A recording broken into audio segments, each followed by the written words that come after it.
What a treat to get to see Jonathan Balcombe in person now that we have this more evolved technology where we don't just talk, but we get to see each other. Those of you listening might have heard a number of times that I've talked to Jonathan. I think he's one of the great lights in the world in terms of animals and people and nature and the world and seeing things that other people don't see and caring about animals that others don't care about, creatures, especially fish. Your book, What a Fish Knows, really opened my eyes to the idea that, first of all, they aren't just fish, they're fishes. So now I love calling all fish fishes because of you. But your understanding as an ethologist, as a naturalist, as an author of the very different ways that animals can be very alive and very genuine to themselves and to others of their species while we just sit around and eat them or fish them and throw them back in the ocean in the case of, or the lake or the river in the case of fishes. Do you worry about humans being numb Hmm. to the world and life around them? Yeah, and the irony of that question is that we're so we know how rich life is. And we can be numb, and we have been numb in terms of how we have a history of refusing or declining to feel that feeling towards animals, and yet a lot of people do. So a big part of my writing and my work is to impress upon people that they have experiences too. Animals are not just alive, they have lives. And they're all unique. They have personalities, they're individuals with biographies, and they have emotions and feelings that are every bit as intensely felt as ours. Not always the same way, and we can't know that how they feel in the sense that we can't get inside another animal's body and experience what they're experiencing any more than we can with each other, fellow That's humans, right. right? That's right. Ultimately, our feelings are private. But do we go around saying no one feels anything like me? No, we accept that we share these feelings, and Yes. so much of what I do is driven by that desire to impress upon others that they too have lives with meaning, emotions, and lives that are intensely felt and as cherished to them as ours are to us. Yes. And I think it's humbling because you do that work, both ethical and scientific, and you bring it to us. And in the moment that we take it in, our eyes are wide and our heart's a little more open and our mind expands and we think, gosh, fish have families. Octopus are smart and interesting and even brilliant in many ways. They have so many Mm, brains and so many abilities. And then we go out to a restaurant. Oh, the grilled octopus. Yeah, that sounds good. mm. It's A big disturbing. blind spot, isn't it? Yeah, it's gigantic. And then I think one of your most incredible achievements is Superfly. Your book, Superfly, that you came on the show and talked about, I really genuinely feel bad swatting a fly. I do. And yet all the rest of my life before I read Superfly, I thought, oh, they're gross and they are maggots in dead animals and they walk around on the poop of other creatures and lay their eggs and now they're going to walk around on my tuna salad. But then you write a book like Superfly and you think they're brilliant, they're amazing, they're so incredible. They put us to shame in many ways in their abilities. Yeah, and I'm not trying to make people feel guilty about I how they know. may treat flies. I defend myself. If a fly is trying to bite me, then that's like a fair game. You're out for my blood, I might be out for yours. So I'm not like some at the mountaintop saying I never hurt a fly or anything. Self-defense is another it's another category of living and but It's funny. yes, they are when you squat a fly, you crush squat a mosquito, you're killing an incredibly complex life form, sophisticated.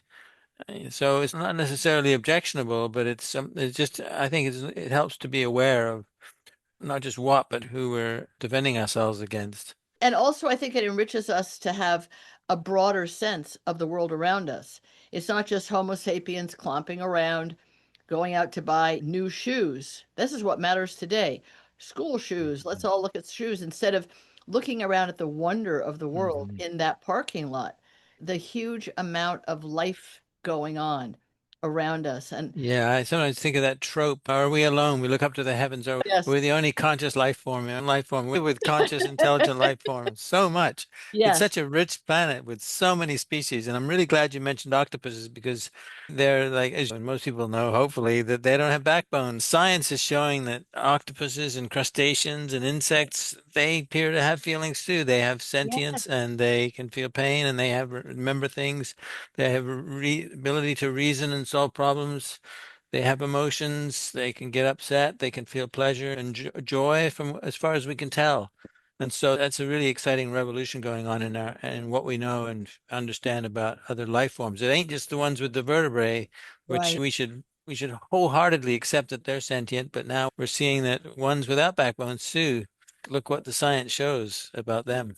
But also communication, Jonathan, is an interesting part of it. I think we've always put a high value. We have language, and these other creatures make a few noises, but those are just noises that are very meat and potatoes, some sounds that they make. But when Kon Slobodchev, oh God, I used to be able to say his name so well. Slobochikov. Slovachikov, it was in the That's desert studying prairie dogs. He came on this show, I don't know, a decade or two ago to talk about his work out in a desert with his audio equipment and his headphones on, like we have on, listening to these prairie dogs and discovering they are having entire conversations. They probably have a parliament and a president. I'm exaggerating a little, but pretty not much. mind-blowing stuff. Yeah, Yeah. and ever since that idea that we think they're just these little chirps and clucks and little sounds, but they're entire conversations, ways of Syntax. Yeah. telegraphing information, the way that wasps can tell each other that there's an invader near the wasp's nest or where they are, or let's all go after them together. How does that And work? yeah, and how do they know it's an invader? Because they can Yes, sense the yes, chemical fingerprint isn't the same, isn't the familiar one. And then clever studies that show that wasps recognize the faces of the other wasps in their colonies. yeah. Think of the brain power it takes to do that. It doesn't have to be a big brain. Nature is incredible at miniaturization. You can pack an That's incredible good. amount of Like ability that. into a tiny space. I like that. And I often will encounter people at pickleball, and I should already know their name and even their face. And I think, I don't know, it looks vaguely familiar. But there are those wasps, and they know maybe hundreds, even thousands of each other. So we're not really superior. In a lot of ways, we are not. yeah, they do things very well that are important to them, things that are useful. Yes, Maybe we don't need to recognize everyone at the pickleball court, but if you're a wasp living in a colony you and better. there's potential enemies out there, it behooves you to know. And so they've evolved to Exactly do that. right. And they Yeah. have the advantage of having a generation or two a year. It takes us a quarter century to get through a generation. So we evolve a lot slowly. We think we're so highly evolved. We appeared recently, and that doesn't make us highly evolved. Fishes have been around 400 million years before 400 us, million. and that makes them a lot Enormous. more evolved. And You have a newsletter. It's so rich each time with ideas that other scientists are exploring and what they've found. And you have a generosity of spirit towards other ethologists, naturalists, even small groups of people wanting a better life for betta fish. I have a show now called Exotic Pets, and I thought I could get Jonathan on and we could do, I don't know, 80 episodes because there's that many exotic animals which some people have made into pets in a good way, in a thoughtful way, in a good guardianship way. But the idea that there are so many groups of people with profound passion for certain kinds of mhm, animals. mhm. And that betta fish fascinated me because betta fish are trendy and you can have a whole, I believe it's called, I'm going to call it a harem, wrong word. You can have a lot of female betta fish together in a tank, but the males must be separate or they will kill each other.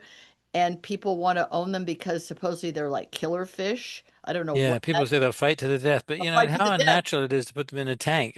In Yeah, nature, you've got they one get away. male facing off with another one. Exactly. The other one decides, I need out of here. They have a That's place to right. go.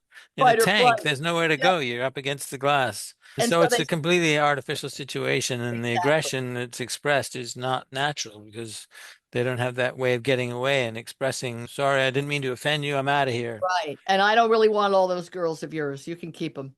I'll Maybe go find next my year. own. Maybe next year. I guess that's a human proclivity to watch animals fight each other. Well, This for is us part of to the theme fight of animals, Noble Life, which is the current working title of the book I'm working on, From Cooperation to Joy in the Wild, is we have, in my view, and views vary on this, but my impression is that we tend to present nature as a harsh, competitive, cruel place. And while there's plenty of challenges and suffering and pain and all that in nature, as there is in our lives, there's also a great deal of cooperation and goodness and joy. And I'm trying to even the playing field a little bit away nice, from this negative view of nature, right, where you to put more a more salubrious I'm so way of looking seeing it. forward to that book. We've had cocks fight each other, we've had dogs fight each other, we've had dogs fight bears, bear baiting, which I believe is mostly in Eastern Europe or Russia. I'm not sure exactly, but we like to see that. Part of that feeds some belief we have that we can watch them fight to the death. And isn't that noble of us or something? Yeah, and that science that those scientists do, that's I'm very grateful to them because it's I've been in the field I was publishing scientific studies years ago when I was a grad student, but I now write popular science for lay readers, non-scientists. Yes. But those scientific studies are fuel for my books because they drive the message, and they're the ones that show that these animals are incredibly capable of doing remarkable stuff. I don't think many people know that some bats practice midwifery, for instance, or that rattlesnakes do work as nannies. They have rattlesnake daycare for the young ones while the Wow. other adults are out foraging, and they have friends for life over long periods. Whoever thought that about snakes? Never mind Good for rattlesnakes, but rattlesnakes. that's what's going on. And you can Wow. watch rattle cams on YouTube where it's live camera feed, um, uh, monitoring the behavior of these animals. And this modern technology is allowing us to learn things like mothers will coil themselves up in the rain to collect water in their coils, and then they will share that water with their young ones or somebody else's young ones or another adult. You can watch them actually doing this. So it's a It's very exciting time awesome. to be, and not just, you don't have to be an ethologist to appreciate this That's stuff. right. But Just have to we be can so interested. we can perch on your shoulder and be interested in the things you're interested in and the ideas that you collect and the good work and the interesting work that's being done around the world. Was it in one of your recent newsletters about the mouse trying to resuscitate another mouse? Yeah, that was that I did. I think I did put a link in. That was probably last year where somebody I go, studied. I'm behind the ball. Oh yeah, I know. They would pull the scientists artificially rendered the mouse unconscious, and they watched the behavior of the fellow mouse who would pull the tongue out and essentially help them to breathe while they're Yes, in this this unconscious state. They essentially, as you say, resuscitated them. They took care of them. Mice are social animals. They nest communally, and rats are incredibly social animals too. They will give a rat an opportunity to eat chocolate or rescue another rat who's trapped.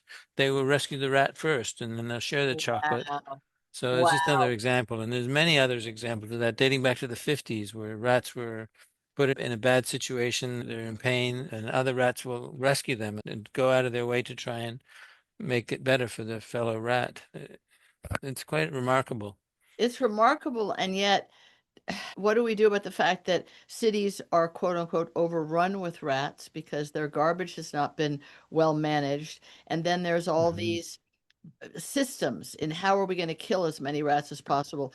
Some people invent these kind of horrid things where they're going to go into a garbage can of some kind full of poison or pesticide and drown in the barrel, and people are rather proud of this is a great way to solve our rodent problem when all it's doing is making a very few number of them suffer incredibly. What do you think about controlling? uh, They aren't really wild populations of rats.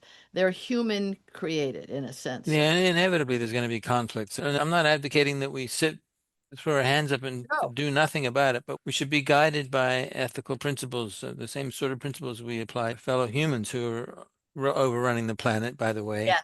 Thank you. But I don't advocate, and I don't think Tracy Hotchner or anyone who's thinking it and feeling advocates lethal measures. Of Hardly. course, that's a whole other aspect of It human is. existence with Yes. invasions and wars, of which we're still troubled with. But sure, we need to work at solving the rat problem or the human problem, is it, or also is. But we need to use the same kind of ethical principles, creative ethical principles that we would use in dealing with human overpopulation. And we can use that as a guide. So I don't necessarily have all the answers, but I don't want to see glue traps or poisons out there. Right. Rats are going to outlive us anyway. There'll Yes. be rats, never mind cockroaches. They'll be around long after we're gone. Certainly cockroaches will be. That's like quite a while. So I'm just thinking if the supposedly more evolved way to deal with feral cat populations, or say in India, free living, as Sindor Pangali calls it, not free roaming, free living dogs Mm. have, as you said earlier on, lives of their own, relationships, joy. They have suffering, physical suffering, maybe emotional suffering, but they also have very full and rich lives. They've had to come up with and continue to try and find creative ways to control that population without just exterminating them all. And Yeah, and if you transfer exterminate, you know, yeah, if extermination you doesn't exterminate, solve doesn't any. solve the problem, does it? Because they just No. keep breeding. You So have what do to we do go about to the rats? root of the problem. If that's the case, then I can't really see, I don't know, catching all the rats, sterilizing them, and sending them all off to some place where they can live a happy life on a mountaintop. Yeah, I don't know what the current methods are, but for instance, with dogs, I know that Andrew Rowan's group, Wellbeing International, Animal Wellbeing International, has done a lot of work on that, and I haven't read recently what they're advocating, but there's excellent programs that don't require or don't involve people going out with sticks and beating these dogs to death, which happens Right. in some places. You know, it's just not the right way to do it. And there's many creative, effective ways. The humane ways tend to be much more effective in the long term. Which Getting at is the root, as you nice. say, getting at Yeah. tackling the reproduction, and spay neuter programs have Exactly. been very successful.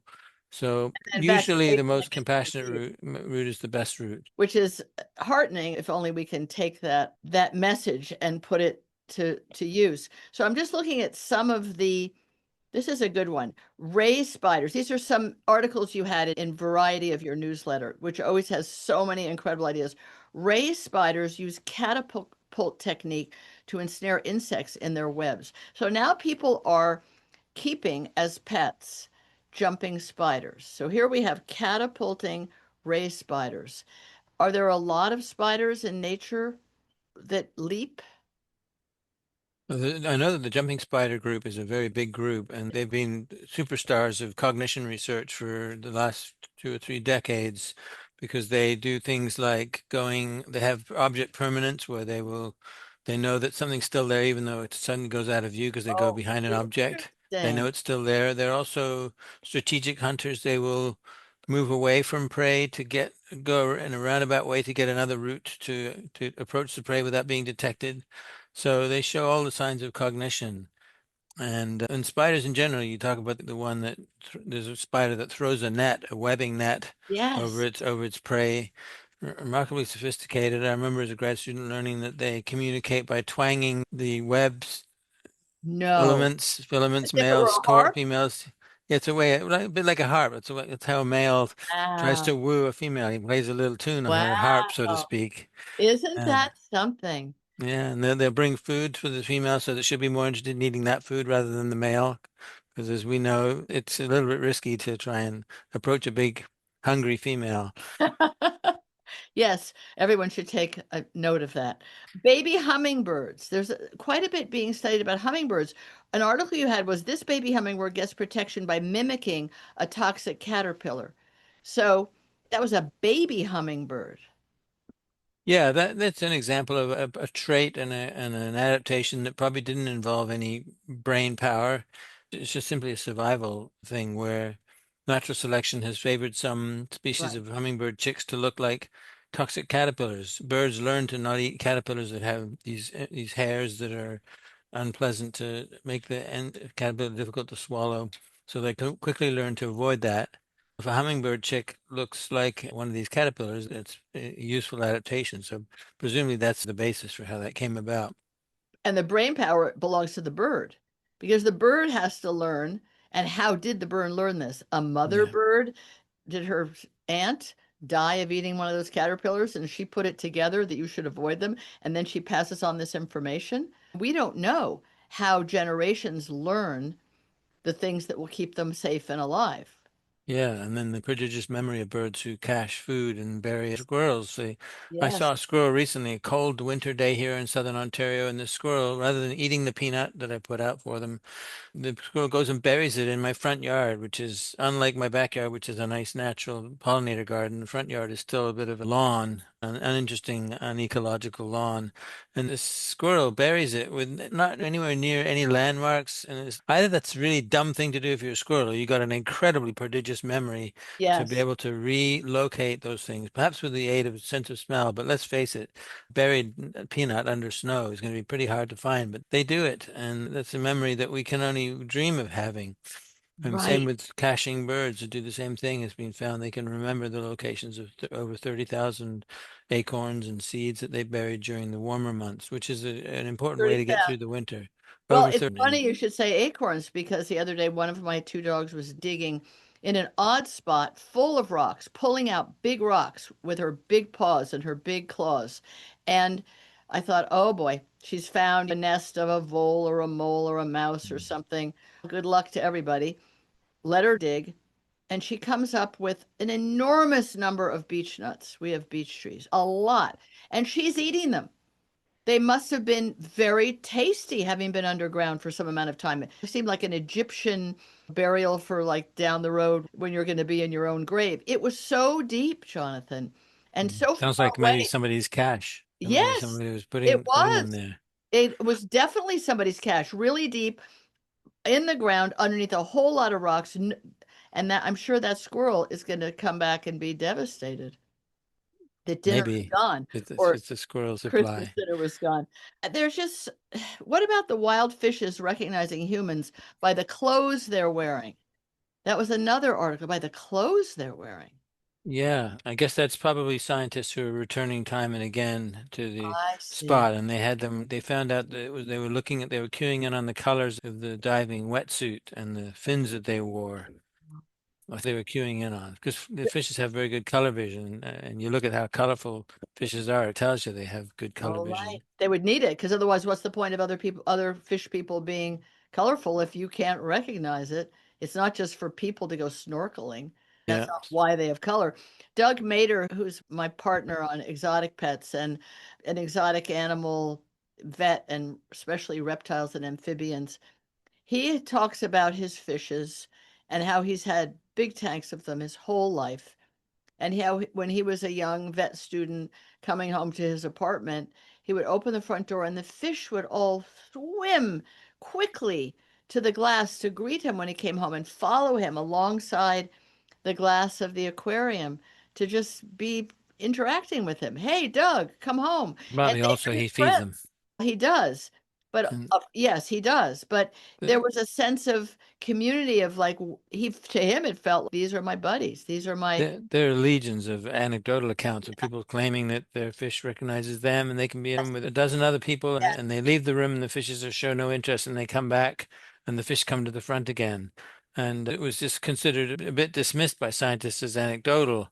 And then a research group in Germany decides to test. In this case, they used archer fish because they can water at insects, right? So they're great for presenting them with touch pads over the tank. So they had touch pads with pictures of different faces with beards removed or hair removed or the ears removed. They made it more challenging.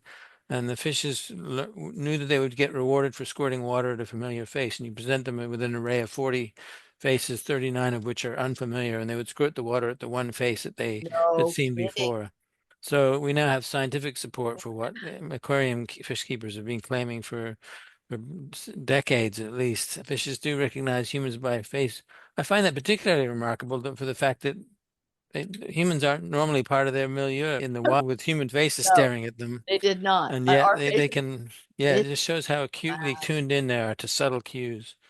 and if they were still underwater, they would have to have that kind of cleverness or specificity to recognize friend or foe, other kinds of Right. fish. And if they're trying to catch insects, Right. they benefit from recognizing what kind of insect it is. So that discerning nature is part of what they need to do to survive.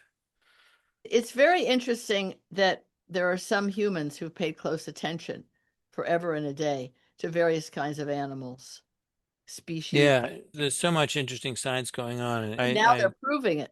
I know that I missed most of it, but there's still a regular supply of interesting studies. I would Uh, miss all of it if it weren't for you because you pick up on everything you can glean from the natural study world of what people are doing. well, That's what your new book is going to represent. A lot of what you're aware of other scientists doing.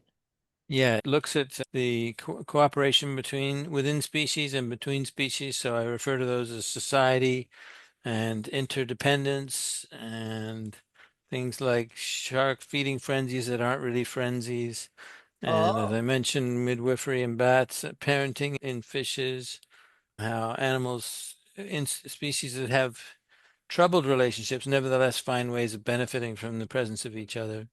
So go into details in the book, but it's a nice collection of examples and anecdotes as well, because people do like stories. So I include quite a lot of stories from myself and other people, scientists or non-scientists. And then, as with all of my books, I bring it home with how we fit into this whole yes, thing. A yes. shocking statistic that I mentioned in the book is that somebody worked out, a team of researchers published this in 2018, the biomass of all vertebrates on Earth. And historically, wild animals were made up of pretty close to 100%. Now it's 4%. The other Wow. 96% is 36% humans and 60% a whole new category, livestock. And so it's Wow. the animals we raise to eat. So our eating habits are essentially, we're basically eating the planet, and we need to fix that.